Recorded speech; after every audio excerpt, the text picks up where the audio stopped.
Hello, I'm James Batchelder, and I'm here today to talk to you about the Kentucky Community and Technical College system. The information that I'm providing today comes partly from uh, the Integrated Resource and Budget Planning at colleges and universities, a tool that was provided by the Society for College and University Planning. This is an integrated resource tool that the Society for College and University Planning has put together uh, to assist budget managers in looking at how they would handle different aspects of budgeting and how they might be able to improve their processes.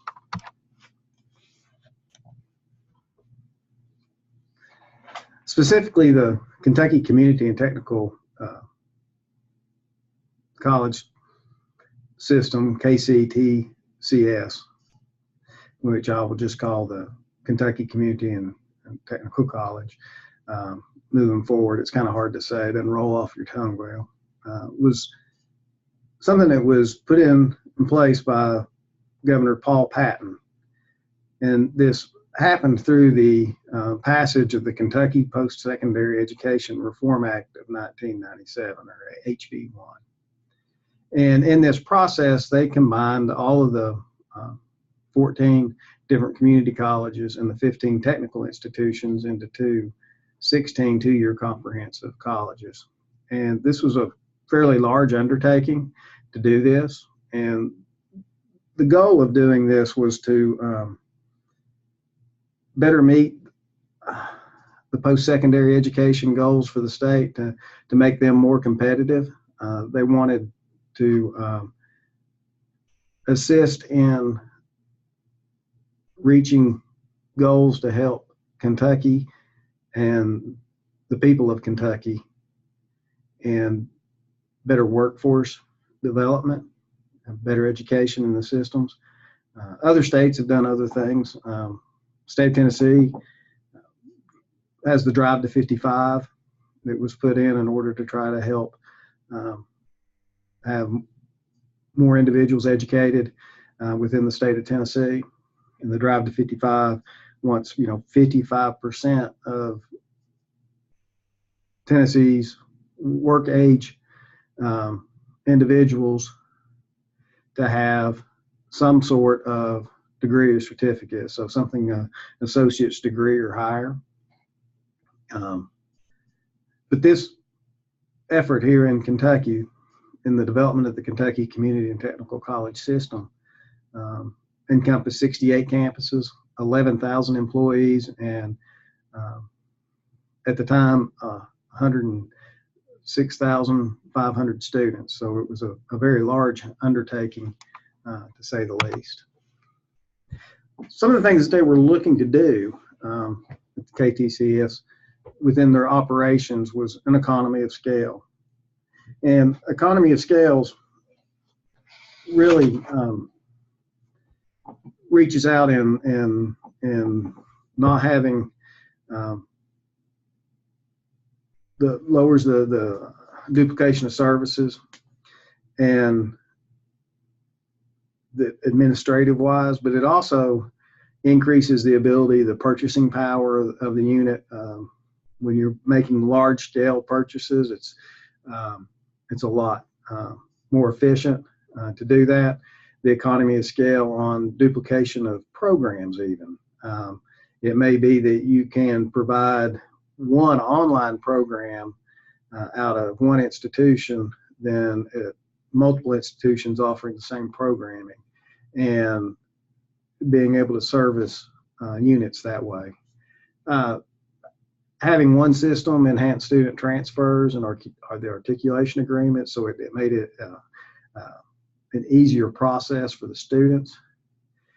And also, it allowed for more broad-based strategic planning. They could look at the units as a whole, and it made it easier for the state of Kentucky to enhance what they were doing strategically, operating, instead of operating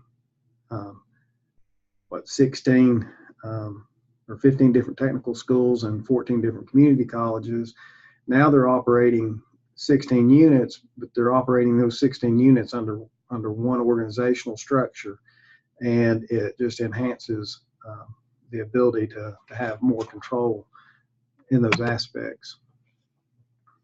The governance of the KCTSC system. The system has a board of regents, a system president, a cabinet, and then the 15 administrative units. And this is at the state level, and they all work together in conjunction with the 16 college presidents. And each of the colleges have their own board of directors that work with the president at each one of the individual college units.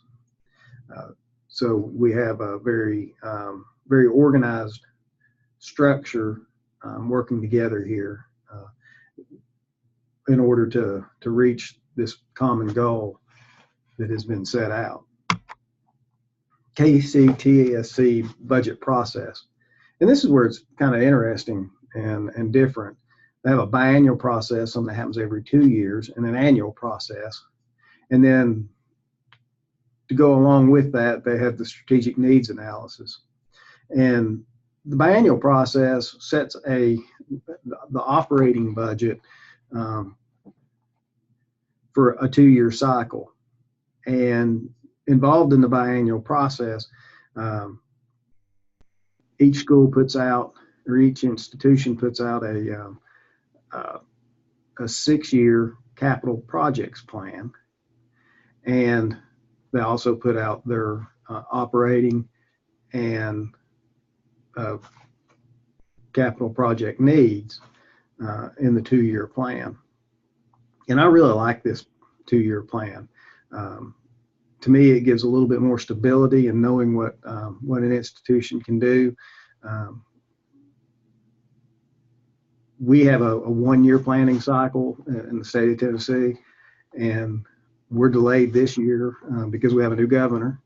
And with the new governor, we should have already known what the governor was going to request or put forward as a state budget, but we don't know that yet. We're going to find that out, I guess, Monday night, which is March 4th. And we'll move forward from that as an institution. But if we'd had a biannual process,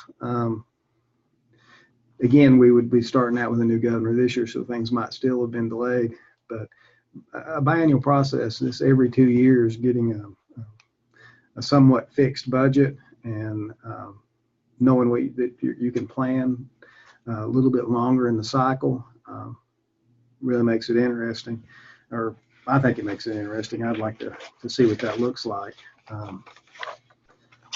Barr and McClellan pointed out that people that are budget managers, they're always working on more than one budget. They're either working on the current year budget and planning on the next year's budget, working in the current year's budget and closing out the last budget. So we're always working in a cycle where we're thinking about more than one budget and more than one process at a time. I think this biannual process would help in that. And then, of course, in the annual process, there are other things that get looked at. The benchmark needs are looked at as well in that annual and biannual process. And the strategic needs analysis looks at, what is it at the unit's needs to meet the strategic plans for that unit and for the whole system. But then it also looks, as it rolls up, it looks at, okay, how do these needs meet the system's needs? How are they going to help meet the system's goals? And then moving forward from that, it asks for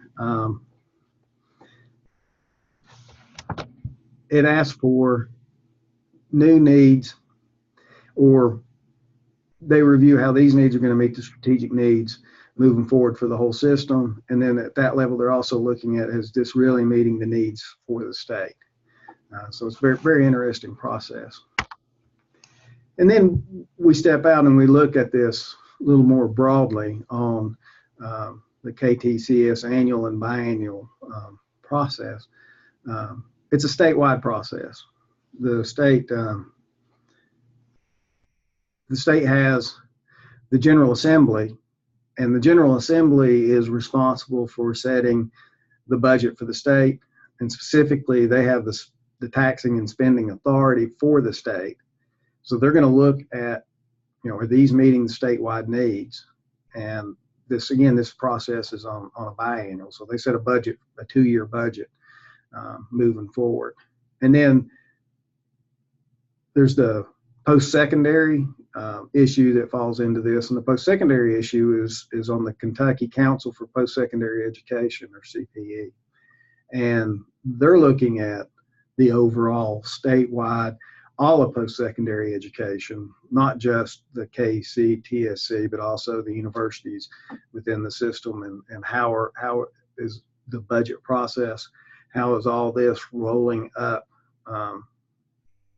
to factor into meeting the needs of the state. And then you have the KC, TSC process, which is managed by the president of the system. And in this case, the president of the system has delegated that authority down to the vice president for finance for the system. And so he's the person that actually, or she is the person that actually manages the overall budget process, both the annual and biennial process. So what is the college process for these, for the KCTSC and college budget? Biannually, they have to make sure that it's mission oriented, that it's about the needs of the service area. And this happens in the odd numbered years. The budgets are set in the even number of years. And the budget process, the requests that are biannually happen in odd number of years. They start on those and present them, and then in the spring of an annual, of an even number of year, it gets approved. And then annually, they're looking at the Board of Regents priorities. How are these being met? What is it that we need to do to help move forward with that? And then we're looking at the benchmarking funding as well. That's one of the big things that are looked at annually. And this benchmark funding is very interesting. When the Kentucky CPE set out comparisons to other institutions to see if they are funded in a similar manner. The Kentucky institutions, are they funded based on these benchmarks as well as other institutions? And so it's kind of a benchmarking thing. And you can look at that and say, hey, look, we're not, they can review those other institutions, their peers, and say, we're not being, we're under the benchmarks, and we need to have an adjustment to our budget in order for us to be competitive. So the KCTSC model, it works under a single administrative software system. It's a Oracle PeopleSoft. And working under this one system, that it allows, again, we talked about economy of scale. You've got the one system, but also allows for evaluation of data at the system level, so that they can make easy comparisons on spend rates. They can make easy comparisons on credit hour production. They can do all these analysis on at the system level to say, okay, this unit seems to be doing a lot better job at this. What is it that they're doing different, so we can do something over here, maybe to help facilitate the overall efficiencies or production at a different institution, if you see that one's doing it better than the other. And this allows for that. Single tuition rate. So when this system was formed, all the different institutions had all kinds of varying different tuition rates. They had different fee rates. course fees and whatnot that were being charged. And now they're under a single tuition rate, and there's no additional fees associated with either one. No matter what institution you go to, you're going to pay the exact same rate. So there's some consistency that goes across the board, and I think really helps. It helps the students in planning, and not having to choose between one institution or another because the other institution may be a little cheaper. Well, they're all the same. It's all consistent, so it works out pretty good. And I was talking to you about the measurable data elements.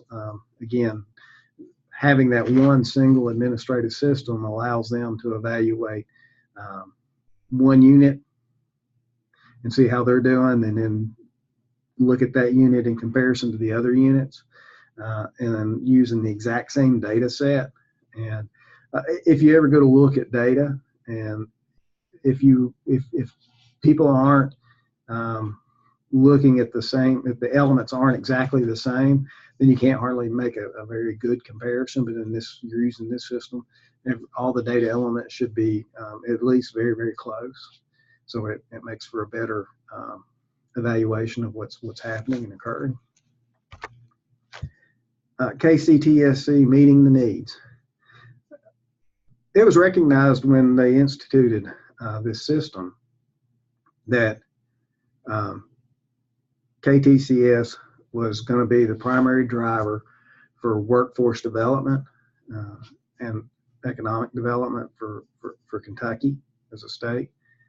And one of the primary things that they've been charged with is making sure that they not only are meeting the current needs, but any changing needs moving forward, that they're always cognizant of what's going on, so that they can meet the new needs. And during this time, they've developed new programs, new delivery systems, online training. They've added online training that they had very little of when the system was originally put together, but now they're stepping out and doing more online. They've increased outreach to business and industry to make sure that their graduates are possessing the skills that those particular units need, that the business and industry units need. And they're having more responsive communication with business and industry. And communication is key. Communication is key in anything that we do. If we're trying to meet the needs of the community or the region, if we're not communicating with the community or the region, how can we know that we're meeting their needs? And that's the same thing in this overall process that you have to be cognizant of. Are you meeting the needs in the budget process of each of the individual units? So the presidents at each of the colleges within the system are to include faculty and staff and administrators in the budget process. And then as you roll up, the presidents are involved with the KTCS system and communicating what each campus needs are. They're hearing what the other needs of the other institutions are, and they may look and see how they can collaborate and helping each other meet those needs.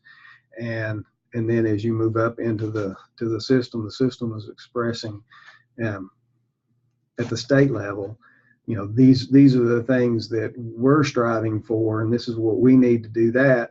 And so even at the Kentucky CPE level, it's looking at all post-secondary education for this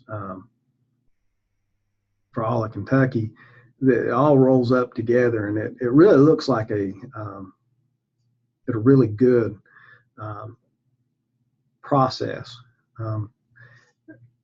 It's probably somewhat cumbersome too, because it is a large system with 100,000 students. That's a big student. 11,000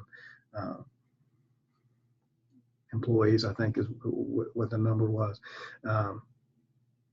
But it looks like it's really focused on meeting the needs for Kentucky and meeting the needs of the population of Kentucky. So the references that I had here were Barr and McClellan. We've used them quite a lot. The National Organization of State and Budget Officers, very good guide on budget processes within the state and how states are doing different things. Particularly, I referenced the state of Tennessee. State of Tennessee was one of the first performance management states looking at performance outcomes as a driver for funding, and this talks about that. And then the Society for College and University Planning provided the basis for our discussion today. I appreciate all of your attention today, and if you have any questions, please share them with me in the discussion board, and I'll be glad to address those. Thank you, and have a good evening.